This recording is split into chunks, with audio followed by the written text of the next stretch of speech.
उसको? सर सबसे पहले तो बेरोजगार था, तो कोई वैसे ही इंस्टाग्राम या फिर फेसबुक वगैरह तो चलाने का कोई मतलब नहीं था। और मेरी स्कूल में तो कभी टॉप 10 रैंक भी नहीं आई थी। मैं इवन 9वीं में एक बार मैथ्स में फेल भी हो गया था। अगर असली मोटिवेशन कहूँ तो ग्रेजुएशन के बाद ही आया था। और ऑनलाइन इवन यूट्यूब पे, गूगल पे आपको बहुत सारे फ्री में बहुत ही क्वालिटी कंटेंट आपको मिल जाएंगे। हेलो दोस्तों, नमस्कार। मेरा नाम है विवांश और स्वागत है आप सभी का हमारे एक और नए वीडियो में। दोस्तों आज हमारे साथ अक्षय पांडे सर बैठे हैं। सर का सिलेक्शन यूपी पीसीएस 2022 में नायब तहसीलदार की पोस्ट पर हुआ है, दूसरी रैंक के साथ। तो आज के इस वीडियो में सर की जर्नी के बारे में जानेंगे, साथ साथ इन्होंने अपनी तैयारी कैसे की। और आप लोग के लिए एक बात हम पहले यहाँ पर क्लियर करना चाहते हैं, सर ने अपनी जो तैयारी की है वो बिना कोचिंग के की है, यानी कि सेल्फ स्टडी से की है। तो आज के इस वीडियो में पूरा कंप्लीट डिटेल जानकारी लेने वाले हैं आप सभी लोग के लिए। बस आप लोग वीडियो में तक बने रहिएगा एंड चैनल पर पहली बार है चैनल को सब्सक्राइब जरूर कर लीजिएगा। सर हमारे व्यूअर्स जो वीडियो देख रहे हो, हमारी तरफ से आपको बहुत बहुत बधाई sir. Thank you so much. Sir पहला क्वेश्चन हमारा यही रहेगा कि आप थोड़ा अपना एजुकेशनल बैकग्राउंड के बारे में बताइए, जैसे बचपन से आपकी पढ़ाई अभी तक की कैसी रही सर? सर बचपन से तो मेरी स्कूलिंग जो है वो मैरी लुकस स्कूल प्रयागराज से हुई है। और उसके बाद से मैंने बैचलर ऑफ आर्ट्स की डिग्री ली है इंग्लिश लिटरेचर में इलाहाबाद यूनिवर्सिटी से। और सर 2016 में मेरा ग्रेजुएशन कंप्लीट हो गया था। तो इन मतलब जब आपका एजुकेशन चल रहा था तो मतलब क्या क्या संघर्ष उस टाइम मतलब करना पड़ा, किस तरीके से पढ़ाई रही तब की आप? सर टू बी ऑनेस्ट मैं बहुत ही एवरेज स्टूडेंट रहा हूँ हमेशा से। तो मेरी स्कूल में तो कभी टॉप 10 रैंक भी नहीं आई थी। और मैं इवन 9वीं में एक बार मैथ्स में फेल भी हो गया था, तो पिताजी से काफ़ी डांट भी पड़ी थी मुझे कि इसका कुछ नहीं होने वाला है। और उसके बाद जो था कि ठीक ठाक पढ़ाई चलती रही थी, बट जो मेरा सही में पढ़ाई का सिलसिला अच्छे से जारी हुआ वो मेरा ग्रेजुएशन के बाद से जारी हुआ। अच्छा सर, आपके जब आपने तैयारी स्टार्ट की तो आपके मन में कभी ये नहीं आया कि कभी हम स्कूल में टॉपर नहीं रहे हैं तो पता नहीं हमारा होगा कि नहीं होगा, बहुत एवरेज स्टूडेंट रहे हैं? बिल्कुल सर, ये तो हर दिन का मेरा था कि मुझे लगता था कि यहाँ तो सब टॉपर्स आते हैं, आईआईटीएंस आते हैं, बहुत अच्छे अच्छे इंस्टीट्यूट से पढ़े हुए बच्चे आते हैं।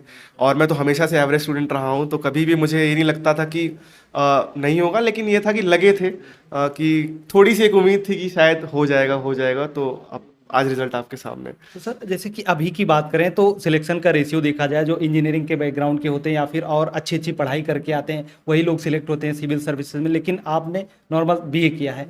तो बीए करने के बाद आपने मतलब मन बनाया तो किस तरीके से रहा जर्नी? सर आपने बिल्कुल सही कहा कि आज का जो दौर है बहुत अच्छे इंस्टीट्यूट से एस्पिरेंट्स आते हैं। और जो हम जैसे लोग हैं, हम जैसे का मतलब जो भी बैचलर ऑफ आर्ट्स या फिर सिंपल ग्रेजुएशन किए हुए हैं, उनके थोड़ा सा ये चैलेंजिंग टास्क हो जाता है, क्योंकि हमारा कंपटीशन एक अलग लेवल के स्टूडेंट से होता है। तो लेकिन सर ये था कि कई सारे ऐसे बच्चों को मैंने देखा, कई सारे ऐसे एस्पिरेंट्स को देखा, सर्स को देखा, मैम्स को देखा, जिन्होंने पहले भी सिलेक्शन लिया था। बहुत ही सिंपल बैकग्राउंड था, इवन रूरल बैकग्राउंड से भी आए थे।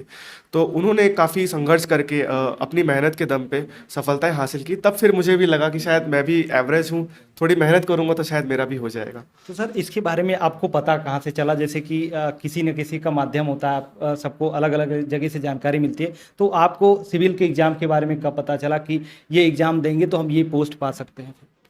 सर एक तो हमारे ज़िले में जब डिस्ट्रिक्ट मजिस्ट्रेट साहब कभी भी कहीं जाते थे, तो कभी अगर मैं निकला हूँ तो देखता था कि उनकी गाड़ी जा रही है और जहाँ भी जा रहे हैं उनको काफ़ी सम्मान मिल रहा है।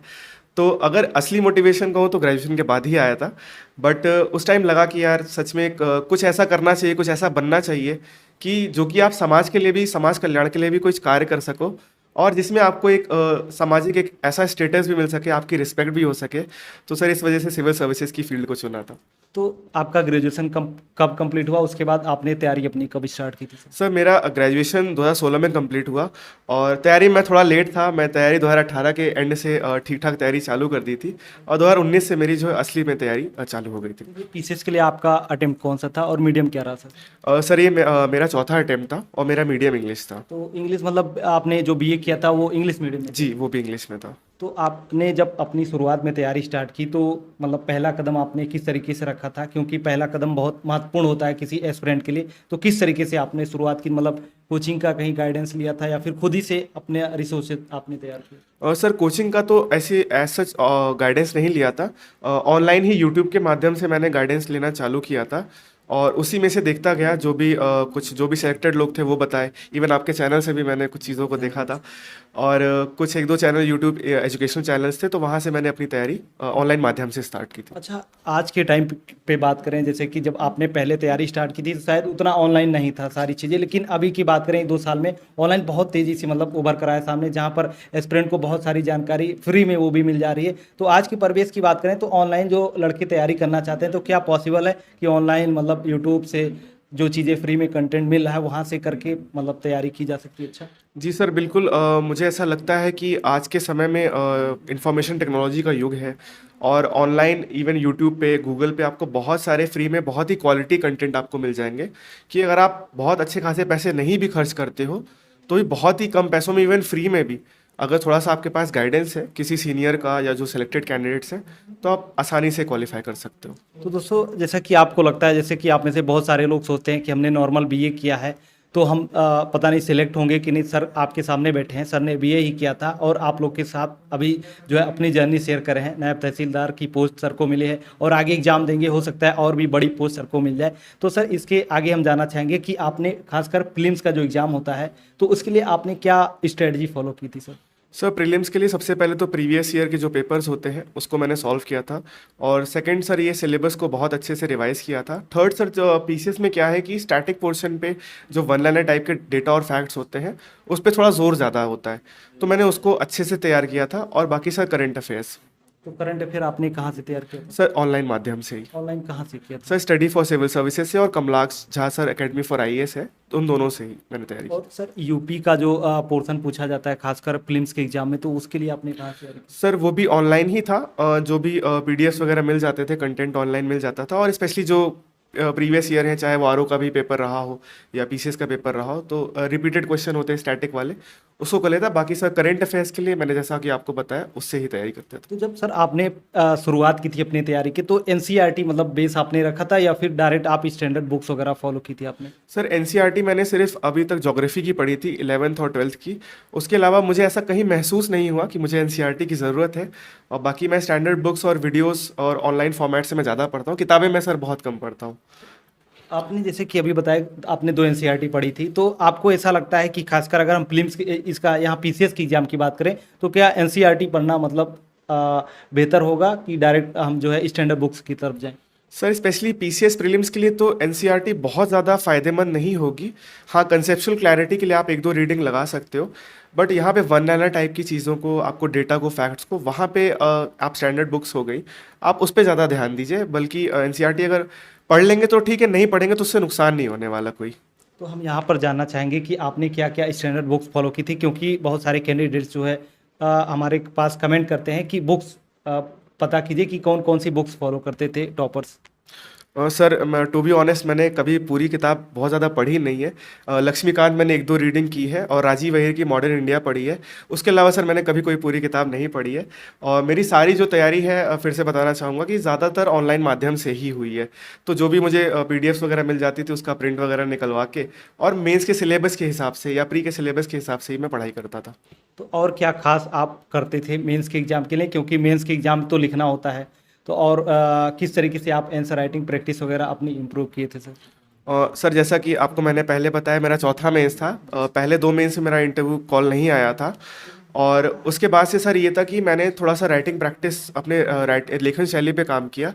और दूसरा ये कि मेंस का जो सिलेबस है उसके पॉइंट वाइज मैंने अपने जो भी ऑनलाइन नोट्स वगैरह तैयार कर लिए थे, और उसी को लेके मैं तैयारी करता था। बहुत ज़्यादा मैंने कभी लिखा नहीं। मैंने कोई टेस्ट सीरीज ऐसा सच नहीं ज्वाइन की थी, लेकिन ये था कि जो भी प्रीवियस ईयर के पेपर्स हैं मेंस के, उसको सॉल्व करता था, अपने पॉइंट्स बनाता था, और उसी को मैं जाके इम्प्लीमेंट कर देता था। सर जब आपने टेस्ट सीरीज नहीं ज्वाइन की थी, जब आप आंसर राइटिंग करते तो आपने अपने आंसर्स को देख के कैसे जज करते थे कि हमने अच्छा लिखा है, और धीरे धीरे मतलब किस तरीके से इम्प्रूवमेंट आप किए? सर मेरे दो मित्र थे, मैं उनको आंसर भेजता था और उनसे हमेशा डिस्कस करता रहता था। और जो भी टॉपर्स की कॉपी वगैरह मिलती थी मैं उसको देखता था कि इन्होंने ऐसे कौन से पॉइंट्स लिखे हैं जो मैंने नहीं लिखे हैं, या फिर इन्होंने किस तरीके से, इनकी लेखन शैली कैसी है, तो मैं उसको भी देखता था और उससे ही अपने आप को इम्प्रूव करता था। तो आपने जो इम्प्रूवमेंट की है, मतलब क्या क्या चीज़ें आपने इम्प्रूवमेंट की है वो हमारे व्यूअर्स को बताइए, ताकि वो भी यदि आंसर राइटिंग कर रहे हो मेंस की तो वो अभी अपने आंसर में उन चीज़ों का जो है यूज कर पाएँ। सर सबसे पहले तो क्वेश्चन को मिसहिट नहीं करना है। मैंने 4 मेंस में यही सीखा कि जो भी क्वेश्चन पूछा जा रहा है आप उसी को लिखो। आप अगर इसमें डायग्राम नहीं अगर ज़रूरत है आप मत बनाइए, मैप की ज़रूरत नहीं है तो आप मत बनाइए। आप अगर इंट्रो आधे पन्ने का लिख रहे हो तो उसका कोई फ़ायदा नहीं होना, क्योंकि एग्जामिनर आपको उस पे नंबर नहीं देने वाला है। आप 2 लाइन का भी इंट्रो लिखोगे तो चल जाएगा, आप 1 लाइन का भी कंक्लूजन लिखोगे तो चल जाएगा। बेसिक ये होता है सर, जो पूछा है आपको मेन बॉडी में आपको वो हिट करना है। अगर आपने हिट कर दिया तो इवन सर मैं ये भी कहता हूँ, अगर आप 1-2 क्वेश्चन छूट भी जाते हैं तो उससे कोई फ़र्क नहीं पड़ने वाला, आपको बहुत अच्छे मार्क्स मिलेंगे। अच्छा, जब एस्पिरेंट जो है कुछ लोग कमेंट कर रहे थे कि मान लीजिए एक दो क्वेश्चन छूट जाता है तो कितना इफेक्ट पड़ता है, क्योंकि आप बता रहे हैं कि नहीं पड़ता है, तो बहुत सारे लोग डरे रहते हैं कि पता नहीं अच्छा नंबर आएगा कि नहीं आएगा। सर बात ये होती है कि आप अगर क्वेश्चन को हिट कर रहे हो, अगर आपने 20 में से 18 क्वेश्चन भी लिखे हैं जिसमें कि 16 क्वेश्चन ऐसे हैं जो आपने एकदम एग्जैक्टली हिट किए हैं जो पूछा गया है, तो सर आप उससे बहुत आगे हो जिसने 20 के 20 क्वेश्चन करे हैं लेकिन उससे शायद 12 ही क्वेश्चन हिट किए हैं। तो उसमें आपको बहुत बेहतर, आप हो सकता है आप 10 से 15 मार्क्स आप उससे ज़्यादा गेन कर जाओगे। इंटरव्यू के लिए आपने कहीं गाइडेंस लिया था या फिर खुद से ही तैयारी उसकी भी कर रहे थे? सर थोड़ा सा गाइडेंस मैंने उत्कर्ष क्लासेस से लिया था, मैंने वहाँ पे एक मॉक इंटरव्यू दिया था, बाकी मैंने खुद से ही प्रिपरेशन की थी। और जो भी पहले सेलेक्टेड कैंडिडेट्स थे उनसे भी थोड़ा बहुत गाइडेंस लिया था, और बाकी जो पिछले साल की जो भी गलतियाँ थी उसको दूर किया था। तो और सर उसी तरीके से अपने आप को किया तो था। सर आपका जैसे पिछली बार आप बता रहे हैं, पिछली बार आपने इंटरव्यू दिया था नहीं हो पाया था, तो आपको क्या लगता है कहाँ पर गलतियाँ हो रही थी जिसकी वजह से जो है पहले प्रीलिम्स नहीं हो पा रहा था या फिर इंटरव्यू के बाद भी नहीं हो पाया सिलेक्शन? सर सबसे पहला तो मेरे जीएस 2 में पिछले साल मार्क्स काफ़ी कम आए थे, तो बहुत बड़ा कारण मुझे ये लगा था। निबंध में थोड़े से कम मार्क्स हो गए थे, तो मुझे ऐसा लगता है कि उन्हीं दोनों के कारण मेरा सिलेक्शन नहीं हुआ था। और इंटरव्यू सर पिछले साल का थोड़ा सा घबराहट में था, पहला इंटरव्यू था, तो उस वजह से भी जो है कॉन्फिडेंस थोड़ा सा डाउन था। आई थिंक ये सब फैक्टर्स थे जो सिलेक्शन नहीं हुआ, और इस बार मैंने उन चीज़ों को थोड़ा सा इम्प्रूव किया और हो गया इस बार। सर हम जानना चाहेंगे, बहुत सारे छात्र जो तैयारी कर रहे हैं, तो आप मतलब जो चीज़ें आपने पहले फीस की हैं, जब आप पहली बार इंटरव्यू देके आए तब घबराहट आपको लग रही थी इंटरव्यू में, तो आप हमारे व्यूअर्स को बताइए कि जो तैयारी कर रहे हैं तो उनको तैयारी के दौरान ही किन किन चीज़ों का ध्यान रखना चाहिए ताकि वहाँ पर जाके वो समस्याएं ना झेलेंगे। इंटरव्यू के टाइम पे या फिर जब आप इवन तैयारी के भी फेज़ में हो, सबसे पहले खुद पे भरोसा रखना बहुत ज़्यादा ज़रूरी है, क्योंकि हम लोग ऐसे फील्ड में प्रिपरेशन कर रहे हैं जहाँ पे आपको फेलियर्स बहुत सारे आने वाले हैं। हो सकता है आपका प्री नहीं होगा, हो सकता है आपका मेंस नहीं होगा, हो सकता है आप फाइनल लिस्ट में नहीं आओगे। और ये तो चलिए ठीक है सर, बहुत ज़्यादा मार्क्स से जब रुकता है तो उतना गम नहीं होता, लेकिन 1 मार्क्स, 2 मार्क्स, 4 मार्क्स और ऐसे बहुत सारे एस्पिरेंट्स होते हैं। ठीक है, जो इवन वीडियोस अभी देख भी रहे होंगे, उनके साथ भी ऐसे बहुत सारे ऐसे एस्पिरेंट्स होंगे जिनके साथ ऐसा हुआ होगा। बट सर वही है कि भरोसा रखना है खुद पे। गिरोगे, आप बहुत बार गिरोगे, डेली गिरोगे, हो सकता है आपको डेली 10 बार लगे मैं एसजीएम बन जाऊंगा, लेकिन और डेली 10-20 बार ये लगे कि मेरा नहीं होने वाला है। बट अगर आप चलते रहोगे, धीमे धीमे अपने ऊपर इम्प्रूव करते रहोगे, और बस हाँ, अंधे बन जाओ, गूंगे बन जाओ, बहरे बन जाओ, कोई क्या कह रहा है हमें फ़र्क नहीं पड़ने वाला है। जो शुभचिंतक है, जो सही आपको गाइडेंस दे रहे हैं उनकी सुनिए, बाकी आप कुछ मत सुनिए, बाकी अपना काम करते रहो, सफलता ज़रूर से ज़रूर मिलेगी। सर हम जानना चाहेंगे कि आपका शेड्यूल क्या होता था, जैसे पढ़ाई का मतलब कब उठते थे, किस तरीके आपका टाइम मैनेज करते थे, कितना घंटा पढ़ाई लगभग होती थी? सर घंटे तो मैंने आज तक कभी गिने नहीं है, बट ये था कि अगर मुझे डेली कुछ पढ़ना है, अगर 2 घंटे में फिनिश हो जाएगा मैं 2 घंटे में करता था। अगर वही चीज़ 8 घंटे लग रही है तो मैं 8 घंटे करता था। तो ऑन एन एवरेज ऐसा कोई टाइम तो फिक्स नहीं था, और सर मैं आलसी बहुत हूँ। अच्छा तो हाँ, सोता बहुत हूँ। अच्छा, बहुत सारे लोग ये भी जो है जानना चाहेंगे कि मतलब सोने के बाद भी आप लगभग कितना टाइम अपना निकाल लेते थे पढ़ाई के लिए, fresh time? Sir around 5-6 hours, 5 से 6 घंटे तो मैं कर लेता था। और बाकी अगर एग्ज़ाम जब पास में आता था तो मैं ज़्यादा पढ़ाई करता था, डिस्ट्रैक्शंस को दूर कर लेता था। तो इसमें उस टाइम मेरा जो था वो 10-12 घंटे भी हो जाता था। लेकिन ऐसे नॉर्मल अगर आप पूछो तो 5 से 6 घंटे के आसपास। सर अभी डिस्ट्रैक्शंस की बात करें तो आज के समय में सबसे बड़ा डिस्ट्रैक्शंस जो है आपका फ़ोन है, तो आप मतलब उस पर कैसे कंट्रोल करते थे, किस तरीके से मतलब यूज करते थे उसको? सर सबसे पहले तो बेरोज़गार था, तो कोई वैसे ही इंस्टाग्राम या फिर फेसबुक वगैरह तो चलाने का कोई मतलब नहीं था, क्योंकि उस समय कोई फॉलो करता भी नहीं। ठीक है, और सर ये था कि डिस्ट्रैक्शंस, ये कह सकता हूँ कि लगता था कि यार कुछ करना है, पहले लाइफ में कुछ अचीव करना है, ये सब चीज़ें तो बाद में भी हो जाएंगी।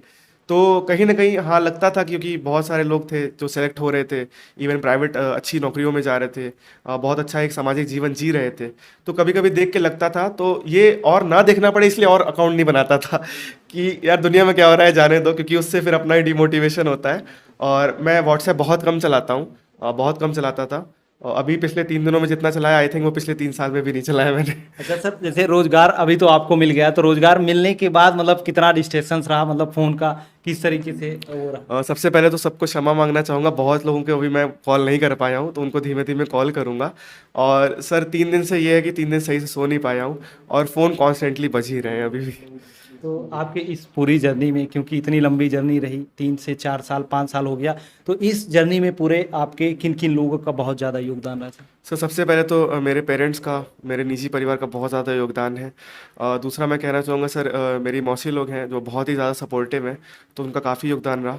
सर तीसरा अगर मैं कहूँ तो मेरे 2 बहुत अच्छे मित्र हैं, नीरज कुमार मिश्रा और रजनीकांत द्विवेदी। उन्होंने मेरा काफ़ी सपोर्ट किया। इवन ये समझ लीजिए जब मैं कहता था यार नहीं होगा, मैं नहीं पढ़ पा रहा हूँ ये, तो वो लोग हमेशा ये कहते थे यार तुम्हारा होगा।